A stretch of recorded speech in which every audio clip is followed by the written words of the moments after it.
অনেক মুসলমান এমন আছে, ইমানদার দাবিদার এমন আছে, যারা এই প্রথম স্তরের ফরজে আইন থেকে উদাসীন ও গাফিল।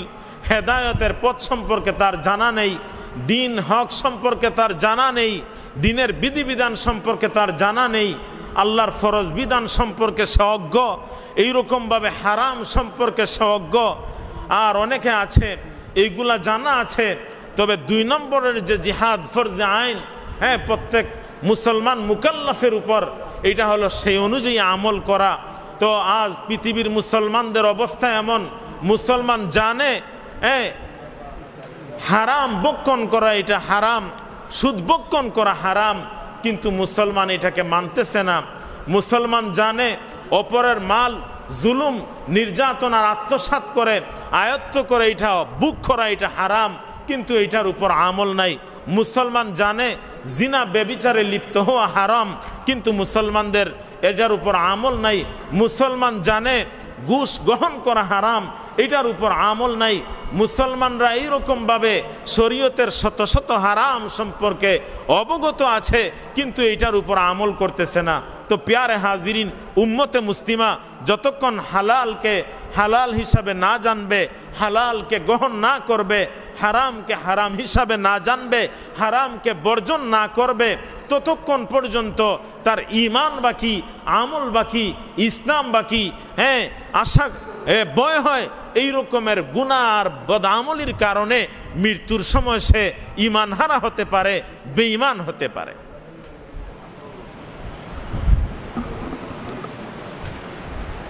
নফসের জিহাদের তৃতীয় যে স্তর, এটা হলো যখনই সে হেদায়ত দ্বীন হক সম্পর্কে অবগত হলো, তার ইলম অর্জন করলো, আমল করলো, এখন হুকুকুল ইবাদিয়া উবুদিয়া ইবাদতের হক, সে যে হক গ্রহণ করেছে, এটার হক হলো, এটার দাবি হলো সে এই হক, সে দ্বীন হকের প্রসার করতে থাকবে। সে হেদায়ত সম্পর্কে অবগত হয়েছে, সে শুধু নিজে হেদায়তের উপর চলবে, আমল করবে তা নয়, বরং হেদায়ত এটাকে সার্বজনীন করতে হবে। উম্মতে মুসলিমা, রাসূল মকবুল সাল্লাল্লাহু আলাইহি ওয়াসাল্লামের যত উম্মত আছে, উম্মতে দাওয়াত, উম্মতে ইজাবত, সকলের কাছে হেদায়তের মিশন, হেদায়তের বাণী, আল্লাহর দ্বীনের পরিচয়, আখিরাতের পরিচয়, রাসূলের পরিচয়, কোরআনের পরিচয়, সত্য মিথ্যার পরিচয়, হক হক্কানিয়াতের পরিচয়, এটা তাকে এই রকমের পৌঁছাতে হবে। এটা এই সকল আলিম, এই সকলের আমিলদের উপর ফরজ হয়ে যায়। এটা অনেক ক্ষেত্রে ফরজে কেফায়া হয়। এক জামাত এই দায়িত্ব যদি আদায় করেন, বাকি অন্যদের থেকে সেই দায়িত্ব রহিত হয়। আর যদি সেই দায়িত্ব কেহ আদায় না করে, তাহলে সকল এই রকমের গুনাহগার হয়ে যায়। প্যারে হাজিরিন, নফসের জিহাদের স্তর চতুর্থ যে স্তর, যেটা ফরজ, এটা হলো যখনই দ্বীনে হকের ইলম সে অর্জন করলো, লাভ করলো, দ্বীনে হকের উপর আমল করলো, দ্বীনে হকের প্রচার আর প্রসার শুরু করলো, তখন দ্বীনের দুশ্মনরা তার উপর জুলুম নির্যাতন করবে। এইরকমভাবে তার জানমালের খতরা হবে।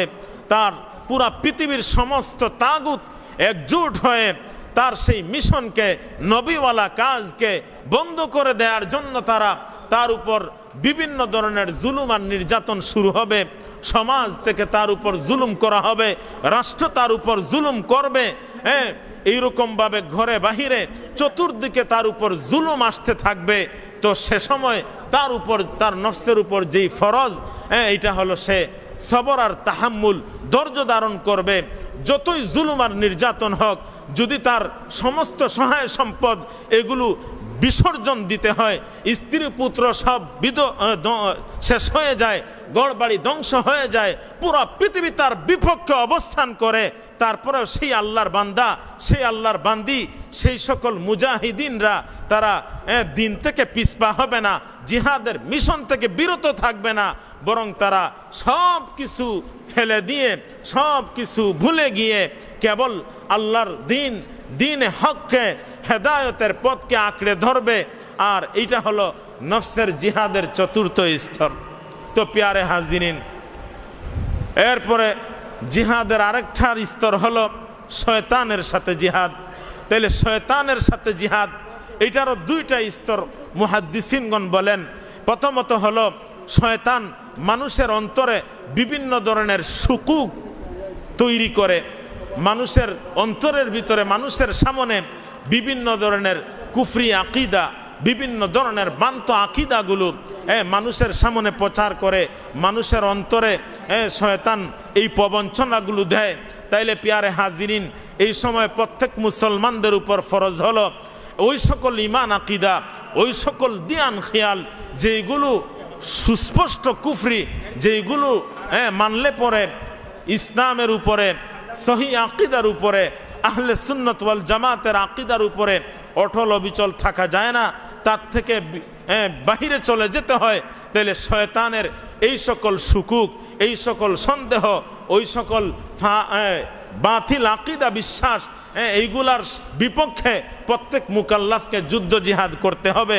শয়তান যতই প্রবঞ্চনা দেখ, শয়তানের সেই সংশয়কে দূর করতে হবে এবং ঈমান এই রকমের সহি আকিদাকে প্রত্যেকটা মুমিন তার অন্তরে লালন করতে হবে। এটাও শয়তানের বিপক্ষে জিহাদ, এটা প্রত্যেক মুসলমানদের উপর ফরজে আইন।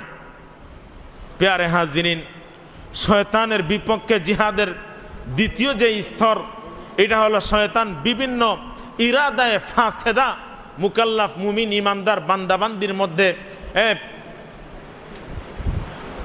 অন্তরে প্রবেশ করাতে চায়। ঠিক তদ্রূপভাবে শয়তান যে আল্লাহওয়ালা ইমানদার, তাকে তার কুপ্রবৃত্তি, খাহিসাত, শাহওয়াতের পিছনে দৌড়াতে চায়। তো প্যারে হাজিরিন, শয়তান যখন ফাসিদ ইরাদা মুসলমান আল্লাহর বান্দাবান্দির অন্তরে এই রকমের প্রবঞ্চনা দিতে থাকবে, তখন তাদের উপর ফরজে আইন শয়তানের বিপক্ষে অবস্থান নিয়ে সেই বাতিল ইরাদাকে, বান্ত ইরাদাকে, গুনার ইরাদাকে পরিত্যাগ করা, এটা শয়তানের বিপক্ষে জিহাদ। ঠিক তদ্রূপভাবে শয়তান তাকে জিনা করাতে চায়, শয়তান তাকে লুবলালসায় লিপ্ত করতে চায়, শয়তান তাকে দিয়ে অন্যের হককে নষ্ট করতে চায়, শয়তান তার জুলুম অন্যের উপরে তাকে দিয়ে জুলুম নির্যাতন করাতে চায়, শয়তান তাকে মুতাকাব্বির অহংকারী বানাতে চায়, শয়তান তাকে হুব্বে জাল, হুব্বে জাহ, হুব্বে মাল এর আদি বানাতে চায়, শয়তান তাকে পদ পদবী, মসনদ এই রকমের ক্ষমতার লুপ তার অন্তরে দান করতে চায়, বদ্ধমূল করতে চায়। তাইলে তখন মুসলমান ইমানদারদের উপর ফরজ হয়ে যায়, ফরজে আইন হয়ে যায় শয়তানের এই সকল জিনিসের বিপক্ষে জিহাদ করা। তাইলে প্রথম শয়তানি যে ওয়াসওয়াসা, শয়তানের যে কাজ, এটার বিপক্ষে যখন জিহাদ করবে, পরিপূর্ণ জিহাদ করবে, তো ইমানদার মুকাল্লাফ আল্লাহর বান্দাবান্দিদের সহি, সুস্পষ্ট এবং বিশুদ্ধ ইয়াকিন ও ঈমান অন্তরে আসবে। আর শয়তানের বিপক্ষে যখন অবস্থান নিবে, শাহওয়াতের বিপক্ষে অবস্থান নিবে, ইরাদায়ে ফাসেদার বিপক্ষে অবস্থান নিবে, তখন তাকে তার যে গুণ হাসিল হবে, যে সিফত হাসিল হবে, সেই রকমের সবরওয়ালা হয়ে যাবে। তাহলে একজন ইমানদার ততক্ষণ পর্যন্ত পরিপূর্ণ আল্লাহওয়ালা হতে পারবে না যতক্ষণ তার পরিপূর্ণ ইয়াকিনওয়ালা না হবে আর সবরওয়ালা না হবে। তো প্যারে হাজিরিন, ঠিক তদ্রূপভাবে কাফির মুশরিক বেঈমানদের বিপক্ষে যে জিহাদ, বজলুল জুহদি ফি কিতালিল কুফার লিআলায়ে কালিমাতিল্লাহি তাআলা, সশস্ত্র জিহাদ, যেই জিহাদ রসুল মকবুল সাল্লাল্লাহু আলাইহি ওয়াসাল্লামের জীবদ্দশায় ফরজ হয়েছে উম্মতের উপর। রসুল মকবুল সাল্লাল্লাহু আলাইহি ওয়াসাল্লাম জানেন এই জিহাদ ইসলামের রক্ষা কবচ, ইসলামের শান ও শৌকত, মুসলমানদের ইজ্জত আবরুকে হেফাজতকারী জামিন হলো এই জিহাদ ফি সাবিলিল্লাহ, কিতাল ফি সাবিলিল্লাহ। রসুল মকবুল সাল্লাল্লাহু আলাইহি ওয়াসাল্লাম বলেন, ইজা তারাকতুমুল জিহাদ ফাসাল্লাতাল্লাহু আলাইকুমুজ জিল্লাহ হাত্তা রুজু ইলা দীনিকুম আই ইলা জিহাদিকুম। হ্যাঁ আমার উম্মত, যখন তোমাদের উপর জিহাদ ফরজে আইন হবে অথবা ফরজে কেফায়া হবে আর তোমরা সেই জিহাদ ছেড়ে দিবে, তো আল্লাহ তাবারক ওয়া তাআলা লাঞ্ছনা অপদস্থ এই রকমের জিল্লত তোমাদের উপর চাপিয়ে দিবেন যতক্ষণ না তোমরা তোমাদের দ্বীনের দিকে জিহাদের দিকে না ফিরবে, আবার জিহাদের আমল শুরু না করবে। প্যারে হাজিরিন, রাসূল মকবুল সাল্লাল্লাহু আলাইহি ওয়াসাল্লাম উম্মতকে সতর্ক করেছেন, উম্মত যেন সেই জিহাদ কখনো ছেড়ে না দেয়, উম্মত যেন জিহাদে বেগবান থাকে, জিহাদ করতে থাকে। হয়তো কখনো ফরজে কেফায়া হিসাবে, কখনো ফরজে আইন যখন হবে, তো রাসূল মকবুল সাল্লাল্লাহু আলাইহি ওয়াসাল্লাম হাদিস শরীফে বলেন, সালাসুম মিন আসলিল ঈমান, তন্মধ্যে ঈমানের মৌলিক যে সকল বিষয় আছে তন্মধ্যে সবথেকে গুরুত্বপূর্ণ তিনটি মৌলিক মূলনীতি ভিত্তি হলো ঈমানের। তন্মধ্যে রাসূল মকবুল সাল্লাল্লাহু আলাইহি ওয়াসাল্লাম বলেন, ওয়াল জিহাদু মাদিন মুযবাসানি আল্লাহু তাআলা ইলা আন ইউকাতিলা আখির উম্মতিদ দাজ্জাল লা ইউবতিলহু জাওরু জাইর ওয়ালা আদলু আদিল ওয়াল ঈমানু বিল আকদার। তো প্যারে হাজিরিন, রাসূল মকবুল সাল্লাল্লাহু আলাইহি ওয়াসাল্লাম ইরশাদ ফরমান, যখন জিহাদ ফরজ হয়েছে তার থেকে নিয়ে সেই জিহাদ চলমান থাকবে। পৃথিবীর আনাচে কানাচে সবসময় জিহাদ জারি আর সারি থাকবে, এটা কখনো বন্ধ হবে না। রাসূল মকবুল সাল্লাল্লাহু আলাইহি ওয়াসাল্লাম বলেন, জিহাদ তখনই বন্ধ হবে যখন এই উম্মতের শেষ পাক্কা সাচ্চা ইমানদার ইমাম মাহদি আলাইহিস সালাম অথবা ঈসা আলাইহিস সালাতু ওয়াস সালাম দাজ্জালকে হত্যা করবেন। পুরা পৃথিবীতে কেবল মুসলমান থাকবে, কাফির থাকবে না, মুশরিক থাকবে না, ইহুদ নাসারা থাকবে না, তাগুত থাকবে না, আল্লাহর কোনো দুশমন থাকবে না। পুরা পৃথিবীতে শুধু ইসলাম আর ইসলাম, দ্বীনে ওয়াহিদ থাকবে, সঠিক দ্বীন থাকবে। আর এই সময় আর জিহাদের প্রয়োজন থাকবে না। তো দাজ্জালকে হত্যা করার মাধ্যমে জিহাদের আমলের, জিহাদের ফরজিয়তের পরিসমাপ্তি ঘটবে, এর আগে জিহাদের ফরজিয়তের পরিসমাপ্তি ঘটবে না। তো প্যারে হাজিরিন, আজ ফিলিস্তিনেরা মসজিদে আকসা এই রকমের আমাদের হাতছাড়া হয়ে গেছে, ফিলিস্তিনের উপর জুলুম নির্যাতন চলতেছে। এমতো অবস্থায় ফিলিস্তিনের পার্শ্ববর্তী মুসলমান দেশগুলোর উপর ফিলিস্তিনকে মুক্ত করা, মসজিদে আকসাকে স্বাধীন করা, এটা ফরজে আইন হয়েছে। তারা এই রকমের যদি অবহেলা করে, ক্রমান্বয়ে পুরা পৃথিবীর মুসলমানদের উপরে এইটা মুক্ত করা, স্বাধীন করা ফরজে আইন। বাবরি মসজিদকে মুক্ত করা ফরজে আইন, এই রকমের ইস্পনকে মুক্ত করা ফরজে আইন, কডুবা ও গ্রানাডাকে মুক্ত করা ফরজে আইন।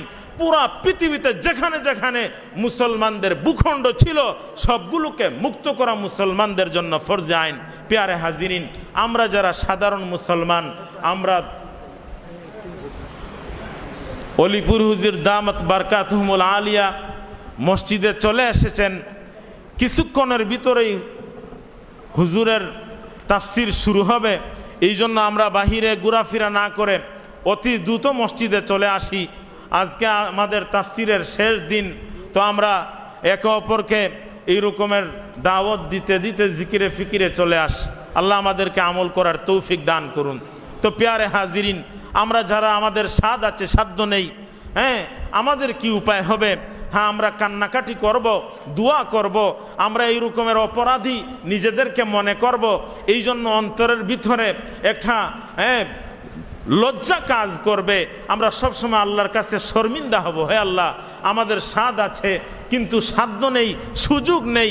এই জন্য যাদেরকে তুমি এই সুযোগ দিয়েছ তারা আমাদের উপর জুলুম নির্যাতন করছে, তাদের হেদায়েত দাও, বুঝতে মুসলিমকে এক করো হে আল্লাহ।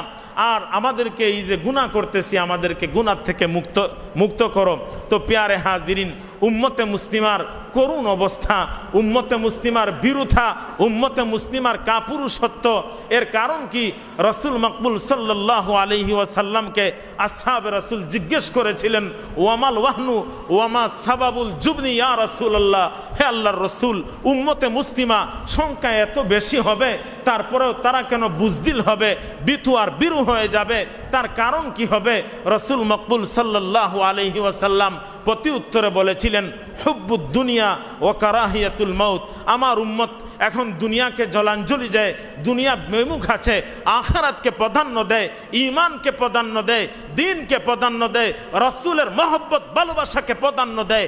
এমন এক দিন আসবে যেই দিন নিজের মসনদকে রক্ষা করার জন্য রাসূলের দুশমন কাদিয়ানীদের সাথে আপুস করবে, ওদেরকে মহব্বত করবে, ভালোবাসবে।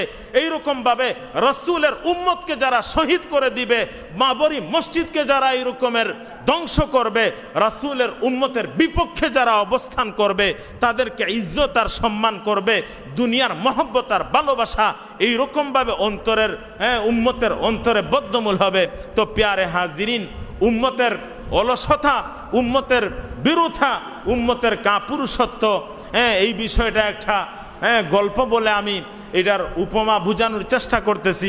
তো প্যারে হাজিরিন, দুইজন খুবই অলস লোক ছিল, তারা একটা ফল গাছের নিচে বসে এই রকমের অবস্থান শুয়ে আছে। আশেপাশে চতুর্দিকে এই পাকা পাকা ফলগুলো পড়তেছে।